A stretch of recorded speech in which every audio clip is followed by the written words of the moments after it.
it's a Mike Tirico, Tony Dungy, Jason Garrett, Melissa Stark special on NBC as the New England Patriots go to Minnesota to take on the Vikings, coming off their 40-3 loss at the hands of those aforementioned Cowboys earlier. And the Vikings are 2.5-point favorites.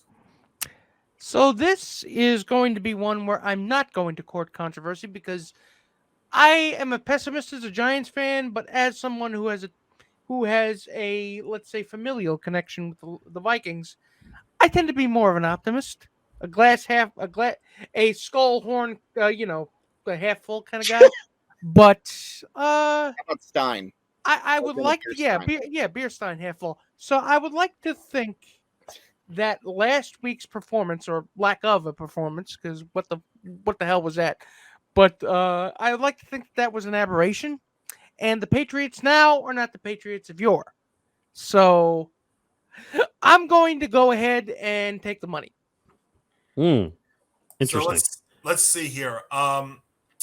New England's offense struggling, defense very, very well. I mean, Nick, you know that, but I think the Vikings do have it. Their offense will bounce back, and I like their offense in this one. But you know what we have to do, right? We have to do the Kirk Cousins checklist. Primetime game?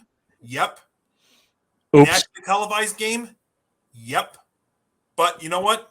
We're going to be in too much of a food coma by this time to even realize that. So you know what? Give me the Vikings to win and cover there in Minnesota on Thanksgiving night.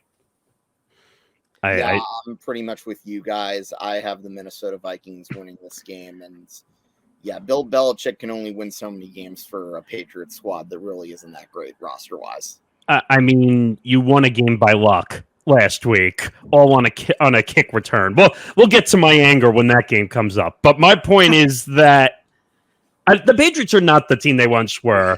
I mean, we all know Tom Brady wore the pants on that in that relationship when he was with that team. But the Vikings, I think it was just a bad week. I don't know what's going on with Justin Jefferson. Like, he's either having a really good week or a really bad week.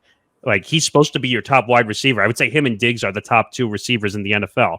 And so far, we're not getting the best performances out of Justin Jefferson. If you were even getting 60 or 70% of Justin Jefferson, I think they'd be undefeated this year, in my opinion. So that is a bold statement. Oof. Are you telling me that if he wasn't playing up to standard, they wouldn't win every game they play? I agree with you. It's just, it's a bold statement. Those words, is it possible to use them in a sentence like that? I just did. Is it Justin Jefferson? Is it Justin Jefferson not playing up to standard, or is it sometimes he either has too many guys on him, or Kirk Cousins just has a bad day when that stuff happens? It's the TO effect. It's a lot of drops, in my opinion.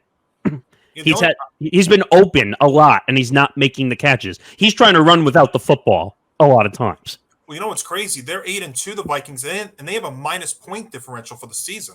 See, that's the bizarre stat. I don't understand that stat. Like, how are you? Usually, when you have a minus differential, you're not 8-2. Well, but they also have a good defense. Would you? Not great. Good. Yeah, this will be good. We'll see if they bounce back here this week. Tom, what do you think? Yeah, I mean, the Vikings, I know, they got embarrassed last week, but this is going to be one of those games. I know, it's Kirk Cousins prime time, but I think a few of those Vikings are going to have, that fire under them of, yeah, we got embarrassed, but here we are on national television, Thanksgiving, big game. We're going to want to come out and win. And, yeah, kind of like what Hank and Johnny, what you guys are talking about. I mean, this Pats team is just not good. I know that they have their moments, but they're not good. Mac Jones has, and you guys know how Nick, you guys know how much I liked Mac Jones, and I was high on him. He has regressed. He's been hurt in a bad way. He's been hurt. I can't see it. This one, you got to take the money on this one. If I can't have the Giants, I got to at least have the Vikings on this. Yeah, one. I mean, I'm with them. I would take the money just because the Patriots scare me, and that's not just me being a Jet fan. Real quick, I would say the Pats don't sleep on the Pats defense though. That Pats defense is still very, very good. And the thing though, I would feel comfortable, and one of the reasons why I did take Minnesota was they're only laying 2.5. So even if it comes down to a field goal, you know what? They win and cover. That's the play here on Thanksgiving night.